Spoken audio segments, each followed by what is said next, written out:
তো শুধু আসসালামু আলাইকুম। এখন যেটা নিয়ে আমি ভিডিও করতেছি সেটা হচ্ছে যে আপনার নাবালকের সম্পত্তি কিভাবে কিনবেন। নাবালকের সম্পত্তি হয়তো আপনার কাছে প্রস্তাব দিয়েছে আমি সম্পত্তি বিক্রি করব, তখন আপনি প্রশ্ন রাখলেন যে তোমার যে নাবালক যদি আমাকে জমি বিক্রি করে দিতে পারবে, তখন আপনার করতে হবে কি, তখন তার কোনো গার্জিয়ান সহ অথবা গার্জিয়ান ব্যতি রেখে হয়তো যে কোনো একজন গার্জিয়ান আপনার দাঁড় করাবেন এবং এই নাবালকের নামে সম্পত্তি আছে, এই সম্পত্তিটা আপনি ক্রয় করতে চাচ্ছেন অথবা সেও বিক্রি করতে চাচ্ছে, আপনারও প্রয়োজন। তখন আপনি সরাসরি কোর্টে সরারোপণ্য অথবা ম্যাজিস্ট্রেটের কাছ থেকে এফিডেভিট করে, এফিডেভিট করে নিয়ে আপনি এই সম্পত্তিটা সে উইল করতে পারে বা বিক্রি করতে, উইল বা একজনের কাছে বিক্রি করতে পারে আর কি।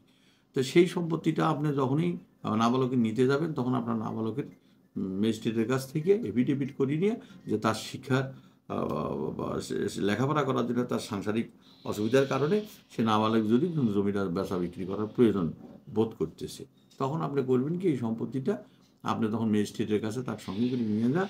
ম্যাজিস্ট্রেটের কাছ থেকে পারমিশন নিতে হবে, একটা বিধান আছে, পারমিশন অনুযায়ী কিছু কথা লেখা থাকবে।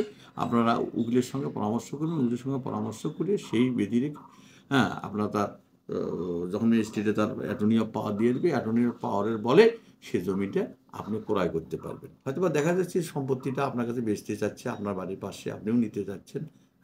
অ্যাটর্নি অফ পাওয়ার দিলে পরে তখন ওই সম্পত্তিটা যদি আপনি ক্রয় করেন, তাহলে ওই সম্পত্তিটাতে আর তাহলে ভবিষ্যতে কেউ বলতে পারবে না সে জমি কীভাবে বিক্রি হয়, সেটা নাবালক ছিল।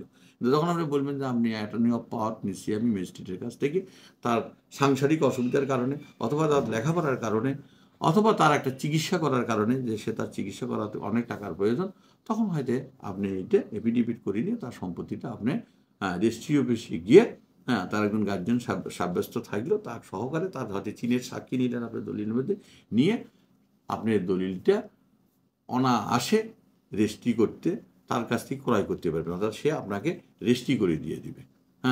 এবং রেজিস্ট্রি করার সময় তার যদি এনআইডি কার্ড না থেকে তার তার একটা চেয়ারম্যান সার্টিফিকেট নেবেন, একটা চেয়ারম্যান নাগরিকত্ব সার্টিফিকেট নেবেন। নেওয়ার পরে তার যে ওয়ারিশ থাকলো সে ওয়ারিশও সঙ্গে করে নেবেন, সেও আপনার দলিলটার মধ্যে একটা চীনের সাক্ষী হলো। হওয়ার পরে আপনার দাগ, খতিয়ান, প্লট এবং তাকে যদি কেউ সম্পত্তিতে দিয়ে থাকে বা কোনো দাদা বা বাবা হয়তো তারা মারা গিয়েছে, তখন আপনি ওই সম্পত্তিটার যেখানে দলিলের নাম্বারটা থাকবে, সেই নাম্বারটা আপনার ক্রয় করার সময় আপনি যে জমিটা কিনতেছেন সেই দলিলের মধ্যে সন্নিবেশিত থাকতে হবে।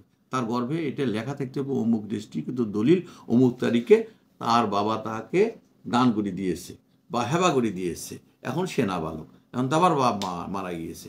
তার কারণে এইটা আপনি ম্যাজিস্ট্রেটের নিকট হইতে আপনি পারমিশন নিয়ে সেটা পাস করার পর এই জমিটা আপনি ক্রয় করবেন। তাহলে ভবিষ্যতে যদি ওই জমির কেউ কোনো দিন দাবি করে যে সে নাবালক সে জমি বিক্রি করেন, কারণ আপনি যদি ম্যাজিস্ট্রেটের কাছ থেকে অ্যাটর্নি অফ পাওয়ার নিয়েছেন, তখন আপনার আর কোনো দিনই এটা আর কেউ বলতে পারবে না যে আপনার ওই জমিটা কেনাটা সঠিক হয়নি। তখন আপনার একদম সম্পূর্ণরূপে 100% রূপে আপনার সঠিক হয়েছে ক্রয় করা। তাতে আপনি এই জমিটা ক্রয় করে যত কোটি টাকা দিয়ে নেন, যত লক্ষ টাকা দিয়ে নেন, আর এই দলিলটাকে কোনো সময় আপনাকে হাত ফেলাতে পারবে না। অর্থাৎ আপনি আইনগত দিক থেকে, বিধানের দিক থেকে আপনার রাইটস আছেন।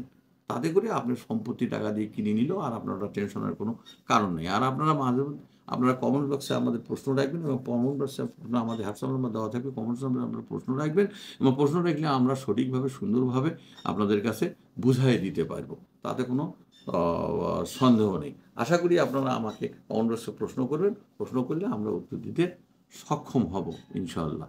আপনারা ভালো থাকবেন, আপনাদের দীর্ঘায়ু কামনা করে আমি শেষ করছি। আসসালামু আলাইকুম।